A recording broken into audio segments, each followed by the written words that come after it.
asked me to discuss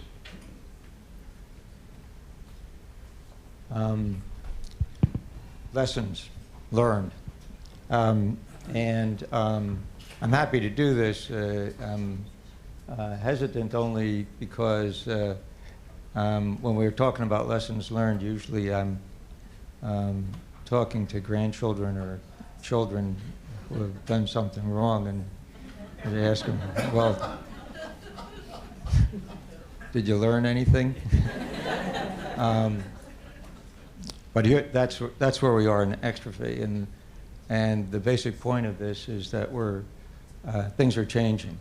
Things are changing, and they're changing for the better. But many of you in the room are older, and you were treated before we had the understanding of the way things work, and we're still working on figuring out the way things work and how to fix it. Exstrophy is a spectrum disease, and it goes from really pretty complex problem with cloacal exstrophy to classic exstrophy, which is less complex but nonetheless difficult to treat, to epispadias, which is the better end of the spectrum of the problem. The interesting thing about exstrophy is the incidence over time hasn't changed very much. It's same for, and it's been the same for years. What's unique about exstrophy is that paradoxically the complexity doesn't reflect the incidence, so that the middle complex complete exstrophy is by far more common than either end of the spectrum of the exstrophy, the epispadias or cloacal exstrophy. And we're going to talk a little bit about how that happened and why that's important to understand. The treatment of exstrophy has grown over the years. Before the beginning of the last century, there was no treatment. There was no treatment because exstrophy is basically a surgical condition, and they didn't have anesthesia, they didn't have pediatric technologies to do the surgery.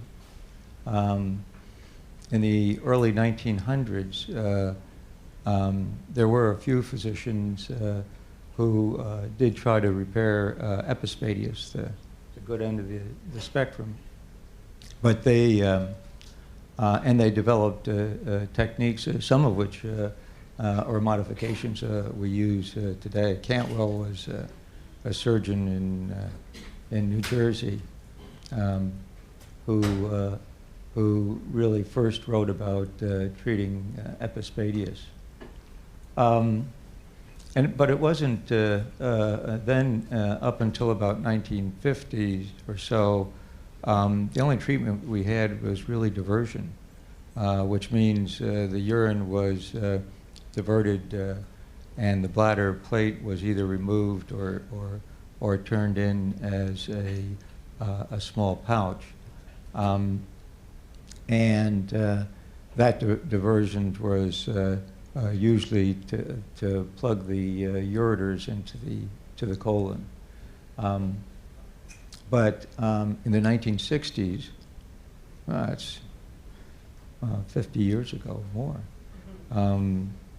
there were a couple of physicians, John Latimer in New York in particular, who decided that, well, we're going to go for broke and close the exstrophy patients.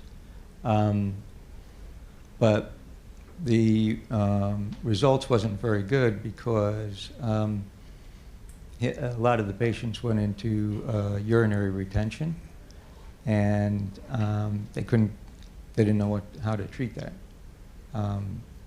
So we took a step back, and people then figured that what we needed to do was divert the patients once more. But what happened in the early 70s was we developed simple techniques to salvage patients who were in retention, and that was clean intermittent catheterization. Non-surgical procedure, but it could protect the patients. And then that led to doing more detailed repairs.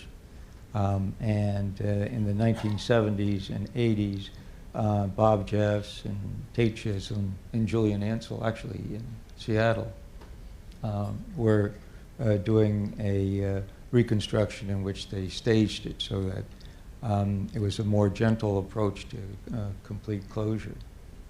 And then we went into a period where we actually, excuse me, I'm going to go back just a second, where we would modify the stage repair, and that's what John Gearhart was doing in Baltimore. And we started doing a complete repair. Not because we were more skilled, but we had salvage techniques to protect the patients if we reconstructed them. Let's see here. So, first lesson. No problem that's particularly challenging is solved in isolation or by one individual. We don't have any geniuses here. We have people who stand on the shoulders of people who went before us. And technologies have changed. So that's what makes it all possible. We have better anesthesia, we have pediatric surgical techniques, and we have intermittent catheterization. In the 50s, Muki in New York City developed a model for exstrophy because he wanted to study just, well, how does it come about? How does it start? And so what he did is he put a little plastic, he made a cut in a chick embryo, put a little plastic disc in there, and he could produce exstrophy in a number of the chicks, not very many, but a number of them. And he concluded that actually what exstrophy was the persistence of a membrane, a normal membrane that's there in development. And if that membrane didn't disappear during development, then you had exstrophy. And that concept persisted for many years. But here's my second lesson: is the obvious answer is often right in front of us, but we don't really see it. And kind of a corollary is that kind of the real voyage of discovery consists not of seeking new landscapes, but sort of having new eyes. So here are the eyes. Here are my eyes. These were two residents that I had in Indiana, and they wanted to do a project. So we were, I'm interested in embryology, so we were interested in actually the development of the kidneys. And the kidneys were stimulated to grow during embryology by a bud that comes off of the tail end of the developing embryo. And so we were thinking that, okay, so if we want to prove that this hypothesis is correct, that we're going to take the chick embryo, and the chick embryo is nice because you can look inside an egg and you can do whatever you want to the embryo to make the changes. And what we did is used a laser to just burn the tip of the developing end of the chick embryo. And what that did is it kind of made a hole, and our thinking was, well, boy, that should really affect the developing kidneys. And you make a hole, and it should stop the development of the kidneys. So then the next lesson that I learned is that when fate knocks, you answer the door. What happened when I was away on vacation, they were hitting all these chicks with the laser, and they all developed kidneys. And the residents were making fun of me in that picture because they said, well, your project's a failure, your hypothesis is wrong, or the model is wrong. And then they went into it. They said, and furthermore, the chicks that are coming out of this thing, they're ugly. And so, well, how are they ugly? He said, well, they look funny down where we burned them. And so we looked at them carefully, and they all had exstrophy.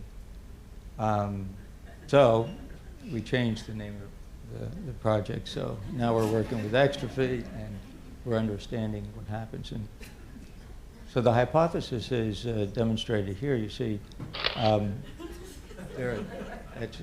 exstrophy is just a hernia, and in actuality, it's not the persistence of a membrane. It's actually the early loss of this membrane, which acts as a matrix for the development of the lower abdominal wall. So if you don't have this matrix, then everything that is developing behind where the abdominal wall should be comes out.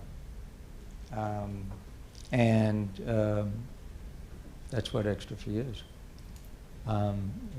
It's a hernia. And so there is no exstrophy phase in a developing fetus, and it's a hernia. And you can see everything that was developing internally originally is coming out and is developing, but it's developing on where the abdominal wall should be developing. Okay, and so what gives the spectrum of exstrophy is when this event occurs. When does the ventral membrane disappear? So if it's early on, and we know that during development you have a phase called cloaca. During the cloaca phase, the separation between what is going to become the bladder and what is the rectum doesn't exist. And so cloacal exstrophy, the bladder halves are totally separated, and the bowel is actually open between them. If the event occurs later on, and the membrane that normally separates the ventral portion from the posterior portion is present, then you have classic exstrophy. And later on, if it's just the very end of that process, then you have epispadias. So exstrophy spectrum disease is easily explained by just the timing of this event. So complexity is reflected because if it's early, a much more complex malformation is seen. If it's later, it's less complex. So the frequency of occurrence of observing this thing is dependent on the time in embryology that you go through each of these phases. So the period where you see the classic cloacal exstrophy is a much longer duration than either the epispadious phase or cloacal phase. That's what dictates the formation of the problem. So if it's early, it's bad because there's a lot of development going on in that period, and there's an abnormality. If it's later, then it's going to be the classic exstrophy, but the membrane between the rectum. So the bowel is less or almost never affected. And if it's later, then all that's affected is going to be area of the distal anterior portion, which involves, unfortunately, the bladder neck and the urethra. So, next lesson. So all the stuff is going on. So what does it mean? And the real question is the extrophic tissue, is it normal or is it abnormal? And this is a very important question, because if you, I mean, as surgeons, all we can do is put things together. And it depends on the tissue. The tissue has to heal, and then it has to work. And if it's abnormal, then is it going to heal right, and is it going to work right? And this is dependent not so much on genetics, but on physics. So the bladder in the extrophic patient develops in a physiology, a physical state, which isn't normal. It's the bladder doesn't close on the ventrum, or the anterior, and so it can't cycle. So it starts off as it should have, embryologically, but then it's locked into that state of development because it doesn't fill and empty. Now, when does it start to fill and empty? Well, it starts to fill and empty when the kidneys start to make urine, which is about 20 weeks of gestation.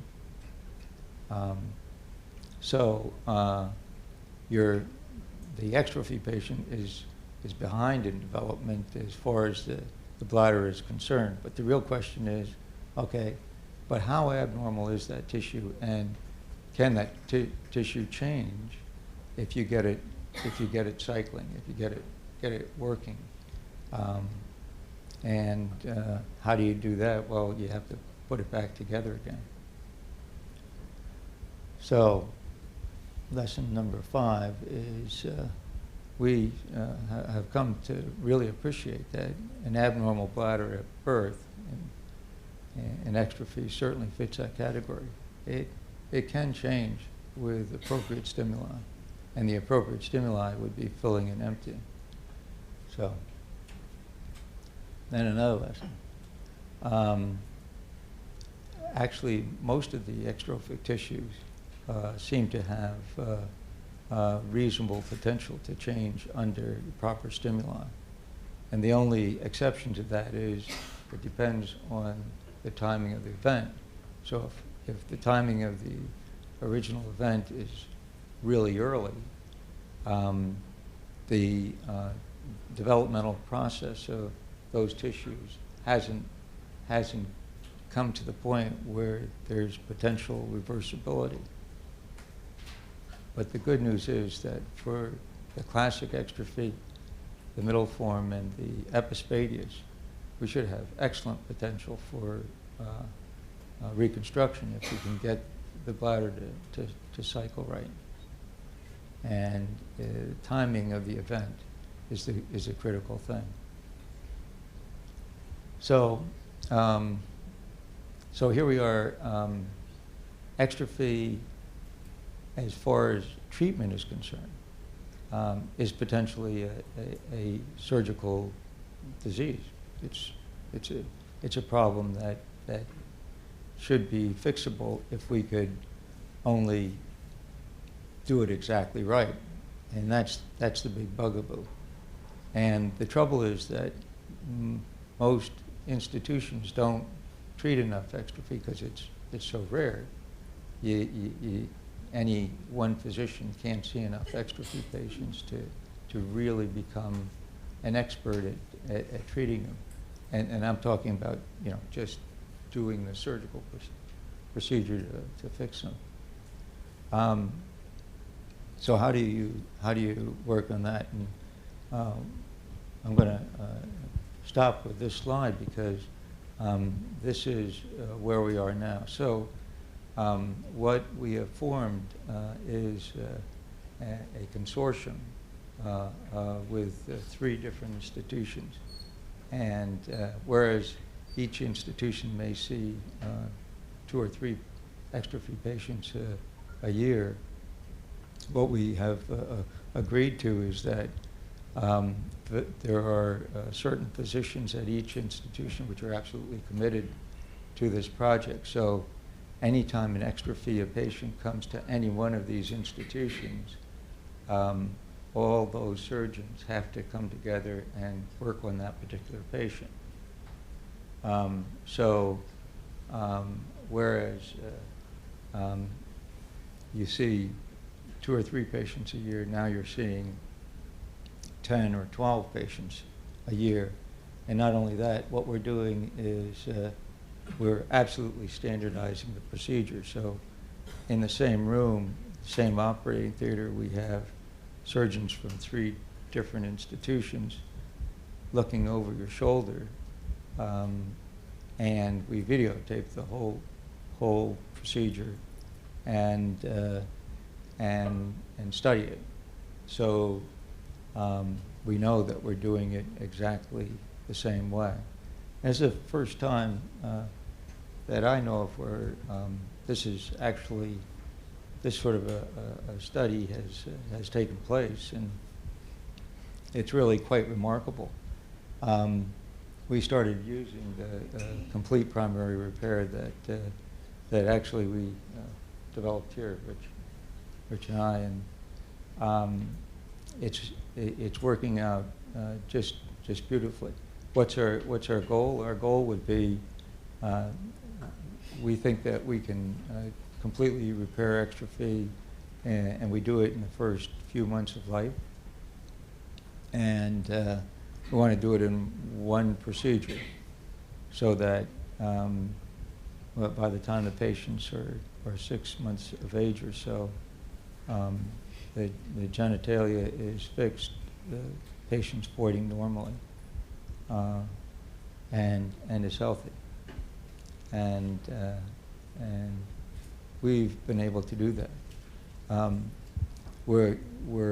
I mean, there's bumps in the road, and there's a lot dependent on the spectrum of the disease, but that's exactly where we are now. And I don't know, I mean, we're learning every day about how to improve the procedures that we do, but it doesn't help anybody in this room very much. But it'll help future generations, and that's where we're going. So that's the big lesson that we're learning. Thank you for listening.